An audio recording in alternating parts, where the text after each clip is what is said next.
ابن عقیل، میں ابن اشعث ہوں جو تم سے بات کر رہا ہوں. اگر مزید لڑتے رہو گے اور ہمارے آدمیوں کو قتل کرتے رہو گے تو امیر خون کے قصاص کے طور پر تمہیں بھی قتل کر دے گا. اپنے آپ کو ہمارے حوالے کر دو. میں اپنی عزت کی زبان دیتا ہوں کہ تمہارے لیے امان نامہ لے لوں گا.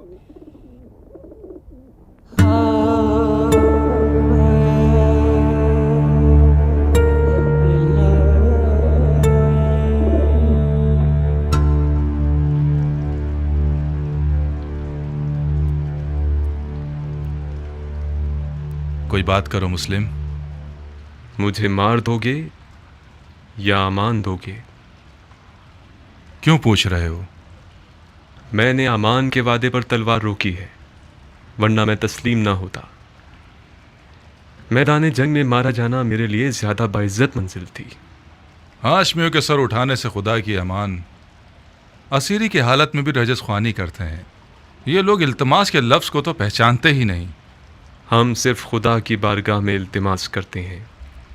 تو پھر خدا سے التماس کرو، شاید وہ تمہاری دعا سن لے اور مجھے تمہارے قتل سے روک دے. خدا سے طلب مغفرت کرتا ہوں. میں نے کہا تھا نا، ہاشمیوں کا غرور انہیں خدا کے آگے بھی التماس کرنے نہیں دیتا. تمہیں قتل کر دوں گا مسلم. میں جانتا ہوں کہ تم اتنے سخی نہیں ہو کہ اپنے دشمن کو بخش دو.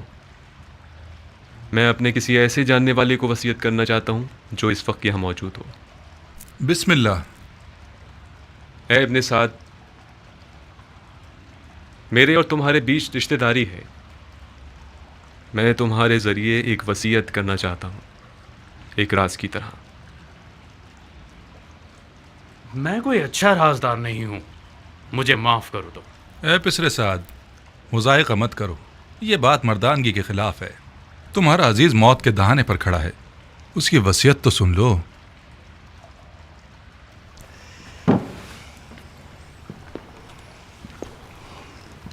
اگر اس کی وصیت سن لوں گا تو پھر مجھے اس پر عمل کرنا پڑے گا. کوئی بات نہیں. ہر چند کے اس جیسے کی وصیت پر عمل کرنا جو کہ مرتد ہے، ثواب بھی نہیں اور گناہ بھی نہیں. تمہاری غیرت مندی اور مردانگی بڑھ جائے گی اس طرح. وصیت پہ عمل کرنا آپ کی مرضی کے خلاف ہوا تو کیا؟ پھر بھی اس پر عمل کرنے کو مردانگی سمجھتے ہیں. اب تک تم نے اس کی وصیت نہیں سنی بندہ خدا. اگر اس کی درخواست میرے ذاتی مفادات کے خلاف ہو، پورا کر دینا، کوئی بات نہیں. لیکن اگر اس کی درخواست شریعت مقدس کے خلاف ہو تو عمل نہ کرنا، اس کا کفارہ ادا کر دینا.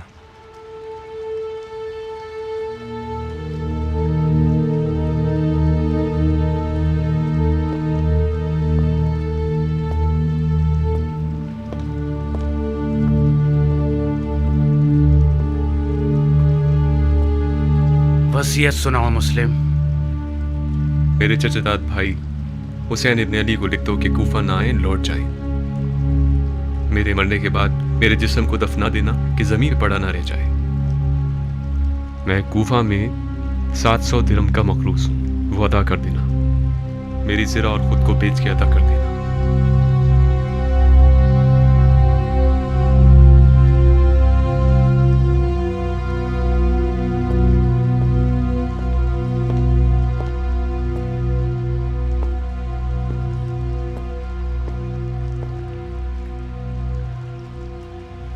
جانتے ہو وہ مجھ سے کیا چاہتا ہے؟ شش. وہ تمہیں امانت دار جانتا ہے عمر. رازدار رہو. امانت دار کبھی خیانت نہیں کرتا. ہر چند کے بعض اوقات خیانت کار شخص کو امین بنا دیا جاتا ہے.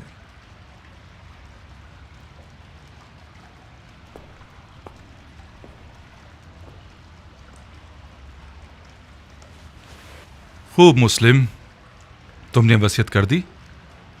کوئی اور خواہش ہے؟ میں پیاسا ہوں، تھوڑا سا پانی دے دو. بن حریث، اسے پانی دے دو، مگر اس پیالے میں جس میں حرام گوشت جانوروں کو پانی دیتے ہو. وہ مرتد ہو گیا ہے اور جس چیز کو منہ لگائے گا وہ شرعاً نجس ہو جائے گی. جی امیر، مرتد تو تم ہو کہ بغیر قصاص اس بندہ خدا کو قتل کرتے ہو کہ جس کا قتل کرنا حرام ہے. جو شخص صرف اپنے غصے اور سوء ظن کی بنا پر لوگوں کا قتل عام کرتا ہے وہ مرتد کہلانے کا زیادہ حقدار ہے. تم جیسے شخص کی سانس اور پسینہ نجس ہے جس نے اپنے دل کو ابلیس کا گھر بنا لیا ہے. ابلیس تو تم ہو کہ نفس کی خواہش کی بنا پر خلیفہ مسلمین پر خروج کرتے ہو اور ولی المسلمین پر تلوار اٹھاتے ہو اور مسلمانوں کے درمیان تفرقہ پیدا کرتے ہو. تمہارا مرتد ہونا بالکل مسلم ہے. میں تمہیں خدا کی رضا کے لیے قتل کروں گا، نہ کہ غصے اور سوء ظن کی وجہ سے. خدا کی قسم تم جھوٹ کی جڑ ہو. اگر اس گروہ کے پاس رائی کے دانے کے برابر بھی خوف خدا ہوتا تو تمہارے جھوٹ کی گواہی دیتے.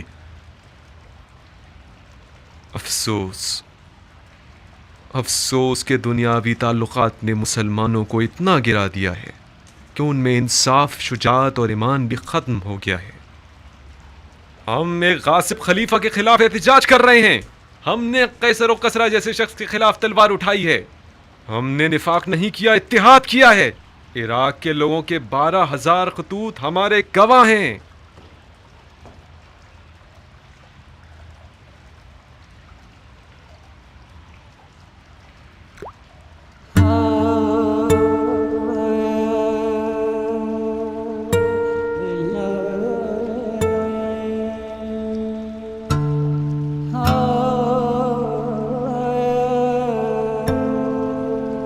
کیوں پانی نہیں پیا؟ میرے منہ کا خون مانے ہو گیا. دیکھ لیا نا، خدا بھی تمہیں پسند نہیں کرتا، وہ چاہتا ہے پیاسے مرو. یہ پانی میرے لیے تھا ہی نہیں، ورنہ خدا کی رحمت کا دریا بے کراں ہے. شاید پیاسا مرنا میرے جہاد کے اجر کو پورا کر دے گا. تم لوگوں کا خدا کے بارے میں جو گمان ہے وہ تمہاری طرح حقیر ہے. خدا کو انسان نما کوئی چیز سمجھ رکھا ہے کیا؟ اپنے گناہ کی فکر کرو مسلم، خدا کی معرفت اپنے پاس رکھو. کیا تم لوگ یہ گمان کرتے ہو کہ خلافت میں تم لوگوں کا کوئی حق ہے؟ گمان نہیں ہے، یقین ہے. سن لیا آپ لوگوں نے بھائیوں، سن لیا؟ اموی اور علوی کے جھگڑے کی جڑ یہی دعویٰ ہے. جب دیکھو بہانے ڈھونڈتے رہتے ہیں. اب دین کا کیا ہوگا، سنت پیغمبر کا کیا ہوگا، قرآن کا کیا ہوگا، احکام دین کا کیا ہوگا، وغیرہ وغیرہ. یہ رسول خدا کا صریح اور محکم قول ہے. فرمایا مجھ سے کوئی بھی میراث نہیں پائے گا. رسول خدا کے تمام دور و نزدیک کے اصحاب اس حدیث نبوی پر متفق القول ہیں. یہ حضرات چونکہ کھلم کھلا اس حدیث شریف کے خلاف جنگ نہیں کر سکتے تو خلیفہ کی ٹانگ کھینچتے ہیں کہ کیا بدعت لے آیا ہے. بدعت میں نے بھی اس حدیث نبوی کو سنا ہے جو تم نے نقل کی ہے. علویوں کا کوئی وراثت کا دعویٰ نہیں ہے. ان کا خلافت میں حق ہے تمام مسلمانوں کی طرح. خلافت امت کے نیک، صالح، مقرب اور مومن لوگوں کا حق ہے. خدا کی قسم علی اور ان کی اولاد امت کے مقرب ترین اور باتقویٰ ترین لوگ ہیں. یہ میرے الفاظ نہیں ہیں. علی سے پہلے کے خلفاء نے بھی علی کی دیانت، تقویٰ اور علم کی گواہی دی ہے. خاموش جھوٹے، اپنی جھوٹی باتوں کو خلفاء سے منسوب کرتے ہو. خدا کی قسم تجھے ایسے ماروں گا کہ دین کے آغاز سے لے کر آج تک کسی کو بھی اس طرح نہیں مارا گیا ہوگا. ہاں تم وہی ہو کہ وہ بدعت دین میں لے کر آؤ گے جو پہلے کبھی نہ تھی. نامردانہ قتل اور اعضاء کا قطع کرنا اور لاش کو برہنہ کرنا اور گھوڑوں سے پامال کروانا تم سے کچھ بھی بعید نہیں. کوئی ہے جس نے اس مرتد سے کوئی زخم کھایا ہو؟ میں ہوں امیر بکیر ابن حبران احمری. یہ وہ زخم ہے جو مسلم ابن عقیل نے مجھے دیا ہے. بکیر، اسے محل کی سب سے بلند جگہ سے گرا دو اور اس کے بدن سے اس کے سر کو جدا کر دو. جی امیر. چلو.